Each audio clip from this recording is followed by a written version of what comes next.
అయితే మనము చూద్దాము ఆ గొర్రెపిల్ల ఈ లోకంలోనికి ఎందుకు వచ్చింది. ఈయన పాపంలను మోసుకొని పోవడానికి వచ్చిందని మనం అనుకున్నాం కదా. ఆ పాపములు ఏంటి అనేది ఇప్పుడు చూద్దాం. ప్రకటన గ్రంథము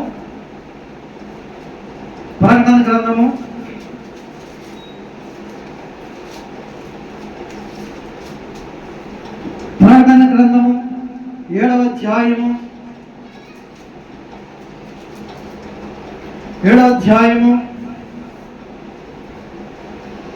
15వ అధ్యాయం నుంచి చూద్దాం. 13వ వచనం నుంచి చదువుదాం. పెద్దలలో ఒకడు తెల్లని వస్త్రములు ధరించుకొని ఉన్న వీరెవరు ఎక్కడి నుండి వచ్చిరని నన్ను అడిగాను. ఎవరిని అడుగుతున్నారంటే ఒక పెద్ద ఆయన అడుగుతున్నాడంటే ఎవరిని అంటే కనుక యోహాను అడుగుతున్నాడు, భక్తుడైన యోహానుని. అప్పుడు యోహాను గారు అంటారు, అందుకు నేను అయ్యా నీకే తెలియనగా అతడు ఎలాగో నాతో చెప్పాను. అతను అన్నాడంట, యోహాను గారు ఏమంటున్నాడంట, అయ్యా నీకు తెలుసు కదా అయ్యా ఎవరు, నేను ఎక్కడ ఉన్నారు యోహాను గారు ప్రెసిడెంట్ అంటే కనుక దేవుడి రాజ్యంలో ఉన్నారు. ఆయనతో మాట్లాడేది ఎవరంట, ఒక పెద్ద ఆయన ఎవరు, తెల్లని వస్త్రములు ధరించుకునేటువంటి గొప్ప దేవుడు. ఆయన అంటున్నాడట, యోహాను వీరంతా ఎవరు అంటే కనుక యోహాను అంటున్నాడంట, అయ్యా వారు ఎవరంటే నాకెక్కడ తెలుస్తుంది అయ్యా, నీకే కదయ్యా తెలుస్తుంది. ఎందుకంటే సర్వలోకములకు సర్వాధిపతి అయిన దేవుడు నీవే కదయ్యా, వాడెవరో నీకే తెలుస్తుందయ్యా అని చెప్పేసి అన్నాడంట. ఆ తర్వాత చూడండి, వీరు మహాశ్రమల నుండి వచ్చిన వారు. హల్లెలూయా. ఎక్కడి నుంచి వచ్చారంట వీరు? మహాశ్రమల నుండి వచ్చారంట. మనము చూడొచ్చు, ఇప్పుడు ప్రెసెంట్ ఉన్న డేస్ ఇంకా భయంకరమైనటువంటి శ్రమకాలము. ఇప్పుడు ప్రెసెంట్ మనకున్న కాలము శ్రమకాలము. భయంకరమైన రోగులు వస్తాయి, భయంకరమైన బాధలు వస్తాయి, భయంకరమైన అప్పుల బాధల్లోనికి వెళ్ళిపోతారు, భయంకరమైనటువంటి జబ్బులు వస్తాయి. ఎవరికి ఏ జబ్బు వచ్చిందో కూడా తెలియకుండా బాధపడేటువంటి రోజులు ఈ లోకంలో పడే శ్రమలన్నీ కూడా శ్రమల దినాలే. ఈ లోకంలో మనం జీవించే బ్రతుకంతా కూడా శ్రమలతో కూడిందే. అయితే ఈ లోకంలో ఆ శ్రమలలో మనం ఎలా ఉండాలంటే విశ్వాసంతో ఉండాలి. ఎప్పటికైనా నా ప్రభు వస్తాడు, నన్ను తీసుకెళ్తాడనే విశ్వాసాన్ని కనపరుస్తూ మనము నిత్యము జీవించేవారుగా ఉండాలి. అందుకే మనల్ని విశ్వాసులు అంటారు. అందరూ కూడా ప్రభు నమ్ముకున్న వారందరూ కూడా ఎవరంట? విశ్వాసులు. హల్లెలూయా. అయితే అంటారు చూడండి, తర్వాత శ్రమల కాలం నుండి వచ్చిన వారే గొర్రె పిల్ల రక్తములో తమ వస్త్రములను ఉదుకుకొని వాటిని తెలుపు చేసుకొని. అయితే ఇక్కడ దేవుడి రాజ్యము, పరలోక రాజ్యంలోనికి ప్రజలందరూ కూడా ఎవరైతే బాప్తిస్మము తీసుకున్నారో, ఎవరైతే తమ శరీరముల పాపముల నుండి కడిగికొని పరిశుద్ధపరుచుకొని మరణించి పరలోక రాజ్యం వెళ్ళారో వారి గురించి ఇక్కడ ప్రస్తావన జరుగుతుంది. ఏమని జరుగుతుందంట అంటే కనుక తమ వస్త్రములను ఉదుకుకొని గొర్రె పిల్ల రక్తములో అనగా యేసుక్రీస్తు రక్తములో ఎవరైతే బాప్తిస్మము తీసుకొని తమ పాపములను విడిచిపెట్టారు, తమ హృదయములను పరిశుద్ధంగా చేసుకున్నారు. తెల్లగా అంటే పరిశుద్ధముగా అని అర్థము, చేసుకున్నారు. తర్వాత ఏమిటి? వస్త్రములు ఊదుకొని వాటిని తెలుపు చేసుకునేది. అంటే ఎవరైతే పరిశుద్ధం చేసుకున్నారో వారందరి కొరకు కూడా ఇక్కడ మాట్లాడుతూ ఉన్నాడు. ఏ మాట మాట్లాడుతున్నాడట?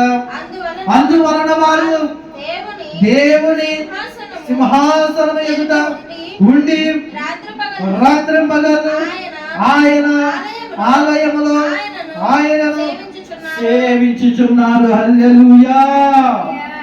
చూసారా ఈ మాట ఎందుకు అంత స్పష్టంగా చెప్తున్నాడు అంటే కనుక ఎవరైతే యేసుక్రీస్తు ప్రభు వారి రక్తంలో కడగబడతారో తమ తమ పాపములను విడిచిపెట్టి తనలో ఉన్నటువంటి దోష క్రియలను మాని లోక ఆశలను విడిచిపెట్టి ఎవరైతే దేవుని రక్తంలో కడగబడతారో వారందరూ కూడా ఎక్కడుంటారంట? ఇప్పుడు ఆయన సింహాసనం దగ్గర ఉంటారంట. ఆయన సింహాసనం ఎదుట ఉండి రాత్రి పగలు ఆయన ఆలయంలో ఆయనను సేవించుతూ ఉంటామంట. అందుకే దేవుని గొర్రె పిల్ల రక్తంలో మనము కడగబడాలి. అందుకే దేవుని గొర్రె పిల్ల ఈ లోకంలోనికి వచ్చింది మనల్ని ఆయన సింహాసనం ఎదుట నిలబెట్టడం కోసము. ఆయన ఈ లోకంలోనికి వచ్చాడు. ఎందుకు వచ్చాడు ఆయన కనుక రాకపోతే మనం ఆయన సింహాసనం ఎదుట కూర్చోలేము. హల్లెలూయా. చూద్దాం, చూడండి, సింహాసనం ఎదుట ఉండే రాత్రి పగలు ఆయన ఆలయంలో ఆయనను సేవించుచున్నారు. సింహాసనాసీనుడైన వాడు తానే తన గుడారము వారి మీద కప్పెను. హల్లెలూయా. చూసారండి, సింహాసనసీనుడైన దేవుడు ఎవరైతే ఉన్నారో ఆయన ఏం చేశాడంట, దానిని ఆ యొక్క స్థలం అంతటిని కూడా ఆయన సన్నిధిలో కప్పి ఉంచాడంట. హల్లెలూయా. దేవునికి స్తోత్రం. ఆ గుడారము అనగా ఆయన ఆత్మ, ఆయన సన్నిధి ప్రకాశవంతమైన ఆత్మ వారందరి మీద ఉంచాడంట. ఇక ఇలా ఉంచిన వారికి ఇప్పుడు చూడండి, చాలా మంది ఇక్కడ శ్రమలు పడుతూ ఉన్నారు ఈ లోకంలో. క్రీస్తును నమ్ముకున్న వారికి శ్రమలు వస్తున్నాయి, క్రీస్తును నమ్ముకున్న వారికి శ్రమలే ఎదురవుతాయి. అలాంటప్పుడు క్రీస్తుని ఎందుకు నమ్ముకోవడం అని చాలా మంది అంటూ ఉంటారు. అయితే వాస్తవానికి క్రీస్తును నమ్ముకున్న వారు ఇక్కడ 70 ఏళ్ళు మాత్రమే శ్రమలు పడతారు. కానీ క్రీస్తును నమ్ముకున్న వారు ఆయన రాజ్యంలో 1000 ఏళ్ల పరిపాలనలో వారు నిత్యము సంతోషిస్తారట.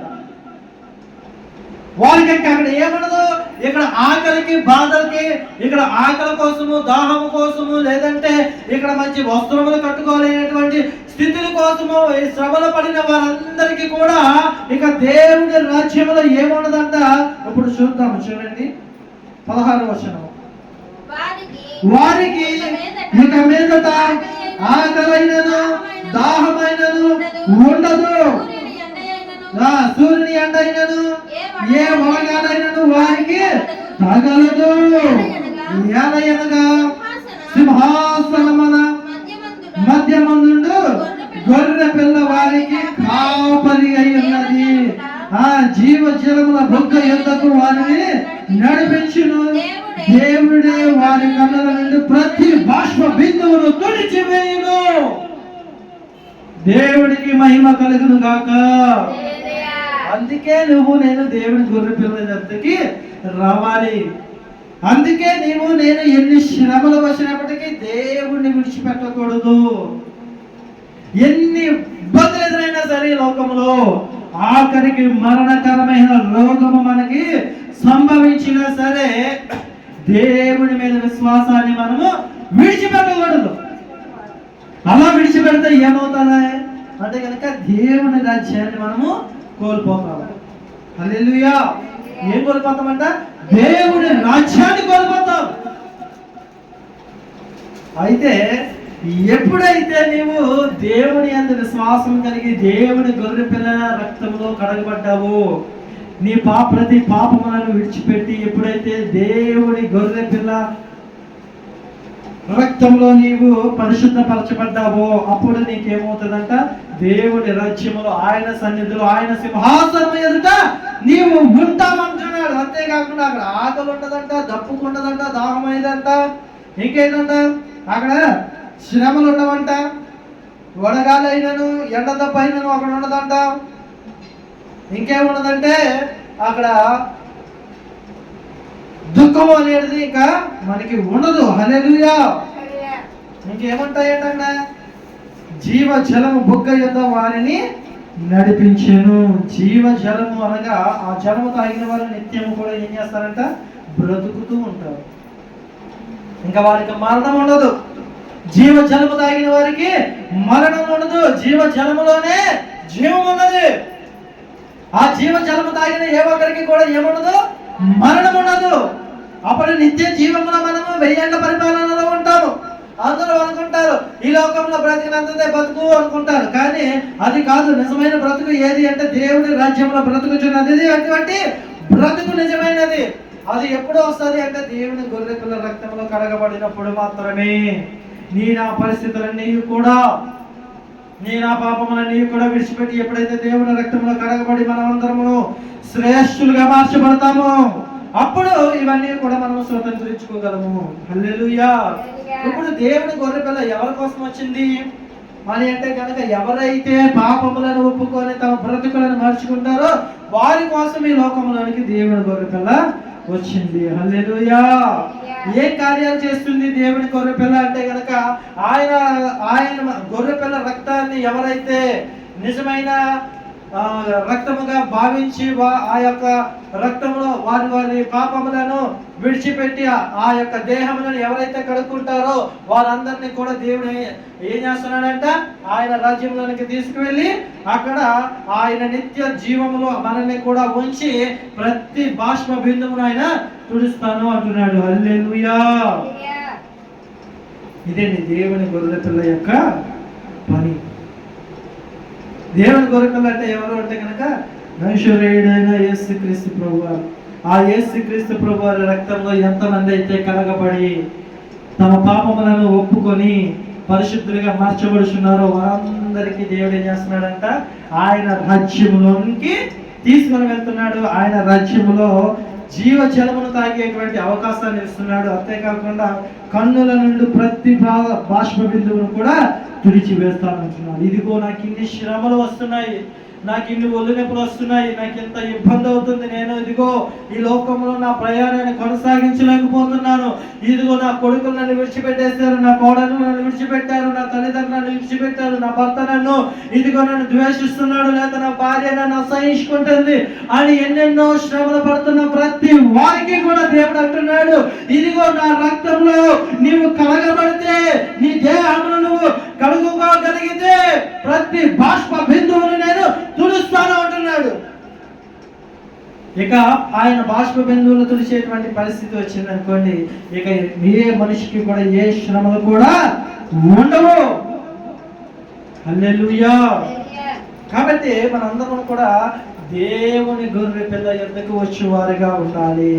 అప్పుడు ఏమవుతుంది అంటే కనుక ఆ మన కంట నిండా వచ్చేటువంటి ప్రతి కంటలోంచి వచ్చే ప్రతి బాష్ప బిందువుని ఆయన తుడుస్తాను అంటున్నాడు. హల్లెలూయా. ఇంకేం చేస్తాడు దేవుడు? యేసుక్రీస్తు ప్రభువారు ఇంకేం చేస్తారు అని అంటే కనుక అసలు యేసుక్రీస్తు ప్రభువారు ఎందుకు నమ్మాలంటే ఇందుకే నమ్మాలి. మీ దేవుడు ఏం చేస్తాడండి అని అంటే కనుక, నా దేవుడు నాకు నిత్య జీవాన్ని ఇస్తాడు. నీ దేవుడు ఏం చేస్తాడండి అంటే, నా దేవుడు ప్రతి బాష్ప బిందువును తుడుస్తాడు. నీ దేవుడు ఏం చేస్తాడండి, ఎందుకు నేను యేసు ప్రభువుని నమ్మాలి అని అంటే కనుక, యేసుక్రీస్తు ప్రభువారు మాత్రమే నీకు నిత్య జీవాన్ని ఇస్తాడు. యేసుక్రీస్తు ప్రభువారిని నమ్మితే నాకేంటి అని అంటే కనుక ఆయన అంటున్నాడు, ఏమంటున్నాడు అంటే కనుక ఏమంటున్నాడు చూద్దాము, సూర్యుని ఎండ అయినను ఏ వడదెబ్బ అయినను తగలనివ్వకుండా ఆయన కాస్తానంటున్నాడు. హల్లెలూయా. ఈ విధముగా ఇంకేం చేస్తాడు, ఇంకా నేను యేసు ప్రభువుని ఎందుకు నమ్మాలి అని అంటే కనుక, యేసుక్రీస్తు ప్రభు వారు నీకు జీవ జలప బుగ్గను ఎద్దను నిన్ను నడిపిస్తానంటున్నాడు. కాబట్టి నీవు యేసు ప్రభువుని నమ్మాలి. హల్లెలూయా.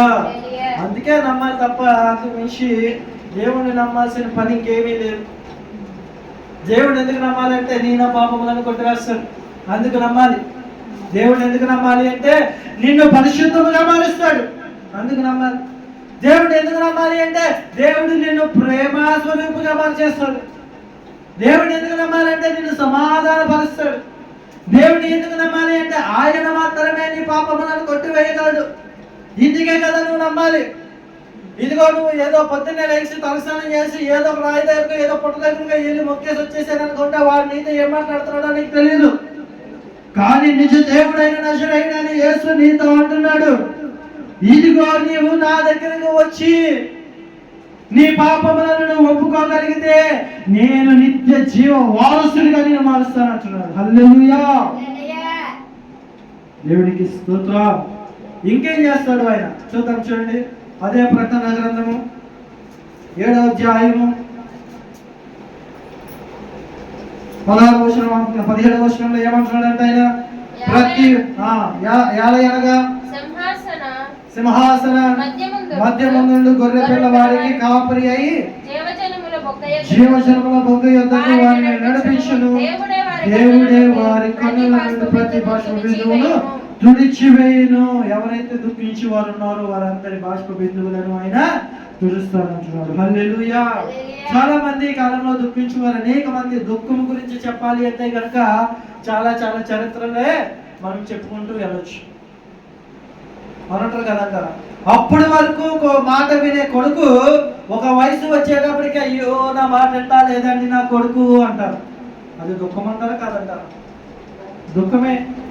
అయ్యో నా కొడుకు ఇదిగో తాగుబోతు అయిపోయాడే, తిరిగిపోతూ అయిపోయాడే, సిగరెట్లు కాల్చేస్తున్నాడే అనేవారు చాలా మంది దుఃఖపడుతూ ఉంటూ ఉంటారు. నా భర్త ఇంకెప్పటికీ మారతలేదే అనేవారు దుఃఖపడేవారు అంటారు. అవునంటారు కదా. చాలా మంది కోడలు ఏం చేస్తుంటారు, అయ్యో మా అత్తగారిని మన దేవుడా మార్చేయ, మా అత్తగారిని నా మాటిని చేయ అని చెప్పేసి చాలా మంది దుఃఖపడుతూ ఉంటారు. అవునంటారు కదంటారు. లేదంటే నా కొడుకుని ఇదిగో నా కోడలు చాలా దూరం తీసుకుపోయింది, అక్కడ ఉంచుకుంటుంది, ఒక్కసారి కూడా చూడడానికి నాకు ఒక్క అవకాశం కూడా ఇస్తాలేదే అని దుఃఖపడేవారు అనేక మంది ఉంటారు.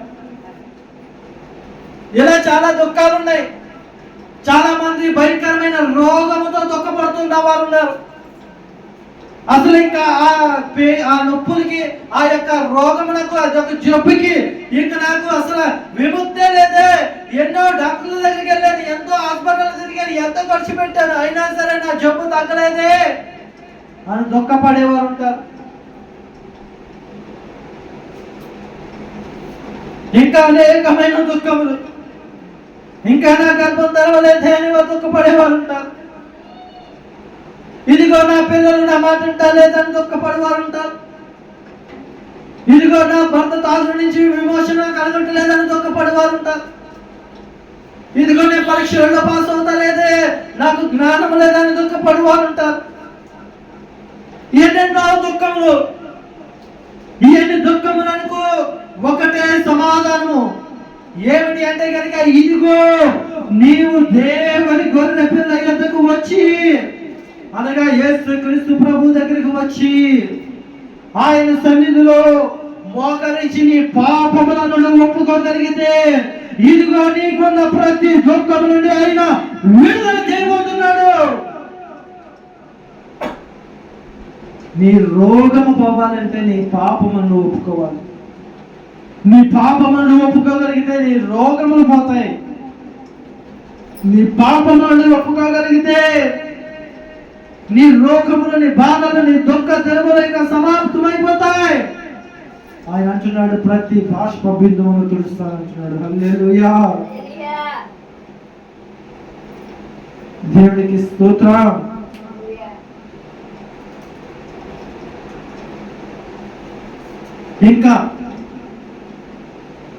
ఇంకేం చేస్తారు యేసుక్రీస్తు ప్రభు అంటే కనుక ఆయన అంటున్నాడు, ఇదిగో ఆయన నీ దుఃఖ దినములను తీసివేస్తాను అంటున్నాడు. ఆయన నిత్య జీవంలో నిన్ను వారసులుగా చేస్తాను అంటున్నాడు. 1000 ఏళ్ల పరిపాలనలో నిన్ను ఆయన ఉంచుతాను అంటున్నాడు. ఆయన ఇంకేం చేస్తాడు ఆయన అంటే కనుక చూడండి, అదే ప్రకటన గ్రంథము 14వ అధ్యాయంలోని ఒక మాట ఉంటుంది. 14వ అధ్యాయం 4వ వచనం.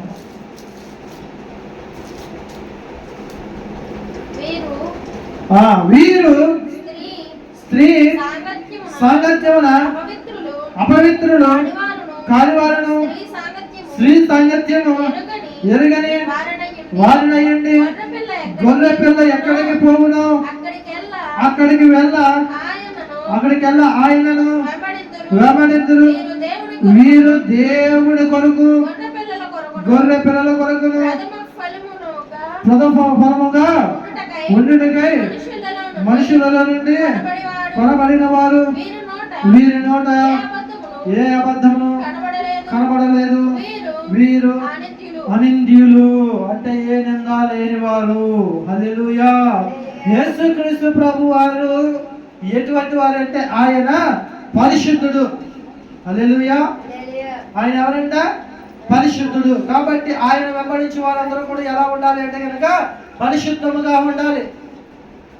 చాలా మంది లోకంలో మనం చూసినట్లయితే కనుక చాలా మంది దేవుడు ఎన్నుకున్న వారు ఎలా ఉన్నారు అంటే కనుక చాలా మంది వివాహం కూడా చేసుకోకుండా దేవుడు వెంబడించిన వారు అనేక మంది ఉన్నారు. హల్లెలూయా. వారి గురించి దేవుడు ఏమంటున్నారంట? వీరి నోట ఏ అబద్ధము కనబడలేదు, వీరు అనిందీలు, ఏ నింద లేని వారని వారిని ఎంచుచున్నాడు. హల్లెలూయా. అయితే ఈ దేవుడు గొర్రె పిల్లను మనం ఎప్పుడైతే కలిగి ఉంటామో అప్పుడు మనల్ని దేవుడు ఎలా ఎంచుతాడంట? అనిందీలుగా ఎంచుతాడు, ఏ నింద లేని వారిగా ఎంచుతాడు. హల్లెలూయా. మనందరం ఏ రీతిగా ఉండాలి అంటే దేవుని గొర్రె పిల్ల వెంబడి వెళ్ళువారుగా ఉండాలి. అంటే ఆయన మార్గంలో నడిచిన వారుగా ఉండాలి. యేసుక్రీస్తు ప్రభువు వారు ఏ విధంగా నడిచారు ఇక్కడ అంటే కనుక ఈ లోకంలో ఉన్నంతసేపు ఆయన పరాయి స్త్రీని కూడా అమ్మ అని పిలిచేటువంటి సందర్భంలోనే ఆయన బ్రతికాడు. ఎక్కడ ఆయనలో పాపం అనేది లేదు. ఆయన వెంబడించి మనము కూడా ఎలా ఉండాలంట, ఆయన పోలిక చొప్పున ఉండాలి. హల్లెలూయా. అందుకే యేసుక్రీస్తు ప్రభు వారు అంటారు, ఏమనంటారు కనుక, నా గొర్రెలు నా స్వరమును వినును అంటున్నాడు. హల్లెలూయా. ఆయన స్వరమును విన్నటువంటి గొర్రెలు ఏం చేస్తాయంట, ఆయనను వెంబడిస్తాయి. ఇప్పుడు చాలా మంది, నేను మొట్టమొదటిగా చెప్పాను కదా, చాలా మంది చర్చిలకు వెళ్తున్నారు కానీ ఆయన మాటను వింటలేదు. వెళ్ళడం అయితే గొర్రెల తోటలోకి వెళ్తున్నారు కానీ యజమాని వెళ్ళే మార్గం అంటూ వెళ్తున్నారు కానీ వారు వచ్చేటప్పుడు ఎలా వస్తున్నారు, యజమాని వచ్చే మార్గంలోనికి రావటం లేదు, అపవాది మార్గంలోనికి వెళ్ళిపోతూ ఉన్నారు. హల్లెలూయా. ఎప్పుడైతే దేవుని వెంబడిస్తున్నామో అప్పుడు దేవుని మార్గంలో మనము సరైన రీతిలో నడవగలము. అప్పుడు మాత్రమే మనము నిత్య జీవములో అడుగు పెట్టగలము. లేదు నీకు నచ్చినట్లుగా ఏదో దేవుని మందిరంలోనికి వచ్చి ఆ ఆదివారం అంతా కూడా నువ్వు పరిశుద్ధముగా ఆ మందిరంలో ఉన్నటువంటి పనులన్నీ చేసి పరిశుద్ధముగా దినమును ఆచరించి తర్వాత రోజు మరుసటి రోజు వెంటనే నీ బ్రతుకుతే కనుక దేవుడు అంటున్నాడు, నీలాంటి వాడికి ఏమాత్రమున కూడా నా రాజ్యంలో స్థలము లేదు అని అంటున్నాడు. ఆయన గొర్రెలు ఆయన స్వరమును వింటాయంట. కాబట్టి మనందరం కూడా ఆయన స్వరము వినేవారుగా ఉండి, ఇదిగో ఎంతవరకు నీవు ఒకవేళ పశ్చాత్తాప పడలేదేమో,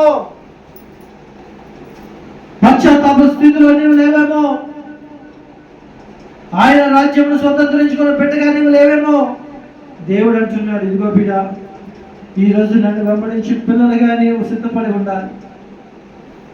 ఎందుకంటే నేను పరిశుద్ధుడు కాబట్టి మీరును పరిశుద్ధముగా ఉండి నన్ను వెంబడించగలిగితే, నా రక్తంలో నీవు కడగబడగలిగితే నీ దుఃఖ దినములు సమాప్తమవుతాయని అంటున్నాడు ఆయన. హల్లెలూయా. అంతేకాకుండా నిత్య జీవంలో ఆయన నేను వారసులుగా ఉంచుతానంటున్నాడు. హల్లెలూయా. అలా నీవు మార్చబడాలి అంటే ఈరోజు ఇదిగో బాల నీ ముంగుట ఉంచబడింది. దానిలో సమీపించే ముందు పశ్చాత్తాపంతో నీ యొక్క పాపములను ఒప్పుకొని ఆయన బలలో చేయగలిగితే ఆయన నేను నిత్య జీవములను తీసుకువెళ్తానంటున్నాడు. కాబట్టి ప్రతి వారు కూడా సిద్ధపడినట్లుగా దేవుడు ఈ మాటలు మనందరి హృదయంలో స్థిరపరచును గాక. ఆమేన్.